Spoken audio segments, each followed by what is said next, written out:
Say your line exactly as I'm about to. Okay, sure. Would that it were so simple. Would that it were so simple. Would that it were so simple.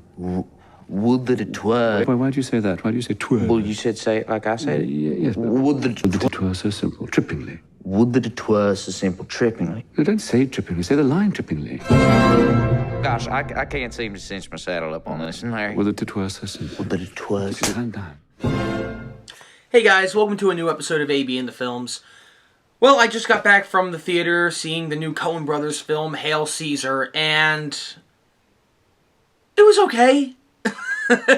it was okay. It wasn't as good as I thought it was going to be, but then again, there are certain scenes in this when... Okay, here's how the movie would play out for me, alright? There are times in this movie where it can get a tad boring, but then there are times when it can get really funny, and then there are times when it can get really entertaining. I mean, really entertaining. Okay, so I might as well talk about the story of this. The movie focuses around Eddie Mannix, played by Josh Brolin, and he is in charge of Capitol Studios. I think that's the name of the production company he's in charge of. But anyway, he's the president of the studio, and they're putting all this money into making this grand epic called Hail Caesar. And George Clooney is this huge actor in Hollywood. His name is Baird Whitlock. So he's the star of the movie. Well, it turns out halfway through production, he gets kidnapped by a bunch of communists who used to be writers that worked in Hollywood. And by the way, I should point out, I think this takes place in the, I want to say late 50s, early 60s. It looks very early 60s, like 1961, I would say. So anyway, George Clooney gets kidnapped. Not for ransom money, but because... Now, these guys actually had a good reason for kidnapping him, I thought. This was actually interesting. They didn't just want money. They started talking to George Clooney, and they tell him, this is why we're kidnapping you. We're basically sending a message to Hollywood studios in general. Like, okay, their argument is this. All these communists that kidnapped him used to be writers in Hollywood. And they're saying, well, we had a script. We wrote something. It meant something to us. Well, if we wrote it, and we didn't receive any money for it, not really, I mean, we haven't been receiving earnings for it, how come the studio... It becomes theirs, and they own it now. It doesn't belong to us anymore, and they're still making money off it, and we're not seeing anything off of that. Yeah, that's interesting. I really haven't heard of a movie quite like this, you know. But that was an interesting reason to kidnap him. But that's pretty much the story, and it basically bounces around from one set to the next of people filming movies in Hollywood in that time, in that era. And the guy that plays oh crap, I can't think of his name. For me he looks like Billy Joe Armstrong from Green Day. I can't think of the guy's name.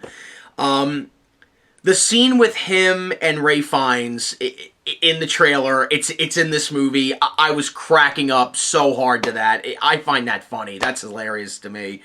Because he's got that southern accent and he can't get the line right. So in the end, they ended up just changing the whole line. Instead of the line he was supposed to have, he just turns and he goes, "It's complicated." So finally I realized, oh, okay, well they had to just throw that line out because he couldn't say it right. And of course, a lot of Coen Brothers regulars are in this movie. George Clooney, of course. Frances McDormand is in this. She's only in this movie in one scene. She plays an editor, which I will admit, her scene was really funny, by the way. That was really funny. I don't want to ruin it for you, but that scene with her in the editing room with Josh Brolin, that was hysterical. Here's what I can say about the film, who would like it and who wouldn't like it, because there were only 3 people. Well, I saw it in the morning. I saw it at 11:50 this morning, and here's what I can say, who would like it and who wouldn't like it. If you're a fan of the movie industry, not the corrupt side of it, because it's corrupt either way, but if you're a fan of, like, making movies in general, or if you're a fan of like directing or writing, or basically movies in general, like I am, you're gonna kind of get into it. I mean, like, I think you'll end up liking this movie.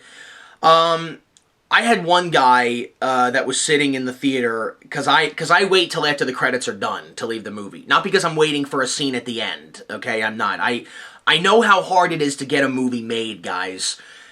All these people want is for you to read their names. I don't care if I don't know them. I'm going to sit there and watch it till the end, because I know how hard these people worked on this movie. Even if the movie's bad, I still wait till the end. Because that's what you're supposed to do, man.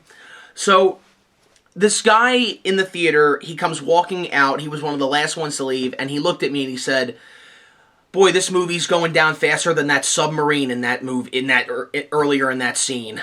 So, I could tell he wasn't a fan of this film, but, you know, there are times when it can get a tad boring. I mean, most of the movie is Josh Brolin trying to track down where George Clooney is, so they can get him back to the set of Hail Caesar, so they can continue filming the movie. But with that said, there are a lot of funny moments in this. There's a scene that I fell in love with, okay? This scene really had me interested. I would always ask my dad, like, if I'm sitting and I watch a film, like, for example, Singing in the Rain. In this case, Gene Kelly with Singing in the Rain. I love that movie. You watch a movie like that right now, they don't make movies like that anymore. They really don't. But back in the 50s and 60s, they did. All the time. MGM has a whole catalog of movies like that.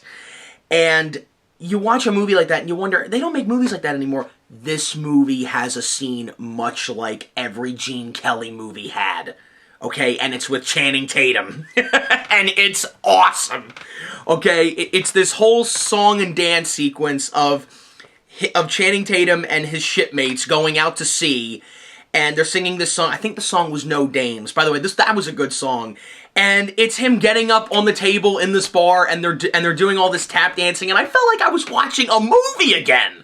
You like a good movie where the plot stops and you have a dancing scene for no reason, you know? Because scenes like that, they weren't questioned in the 50s and 60s, because you went to be entertained. You didn't go there to look at, you know, plot holes and stuff like that. At least not the public. The public really didn't do that in those days. But now, I mean, within the last like 30 to 40 years, I would say they have. But that's what I loved about that scene. I'm like, oh, this is good. And you know, something about the Coen Brothers, because I love Fargo so much. I love Oh Brother, Where Art Thou so much.